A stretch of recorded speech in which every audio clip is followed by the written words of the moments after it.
ঈদের ছুটি শেষে সরকারি বেসরকারি অফিসের কার্যক্রম আজ মঙ্গলবার থেকে শুরু হয়েছে।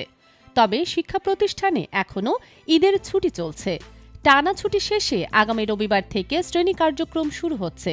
কারণ ছুটি শেষ হলেও শুক্র ও শনিবার সাপ্তাহিক ছুটি রয়েছে। স্কুল, কলেজ, মাদ্রাসা ও কারিগরি শিক্ষা প্রতিষ্ঠানে দীর্ঘ ছুটির ফলে শিক্ষার্থীদের শিখন ঘাটতি তৈরি হয়েছে। এ ক্ষতি পুষিয়ে নিতে অতিরিক্ত ক্লাস নেওয়া হবে কিনা তা নিয়ে চিন্তাভাবনা করছে শিক্ষা মন্ত্রণালয়। আজ মঙ্গলবার মন্ত্রণালয়ের মাধ্যমিক ও উচ্চশিক্ষা বিভাগের একটি সূত্র জানিয়েছে, শিক্ষা ক্যালেন্ডার অনুযায়ী 15 রমজান পর্যন্ত স্কুলের ক্লাস হবার কথা ছিল। তবে ছুটি নিয়ে শিক্ষকদের অসন্তোষের কারণে পুরো রমজানই শিক্ষা প্রতিষ্ঠান বন্ধ ছিল। এর ফলে শিক্ষার্থীদের পড়াশোনায় বড় গ্যাপ পড়েছে। এটি কিভাবে দূর করা যায় সে বিষয়টি ভেবে দেখা হচ্ছে।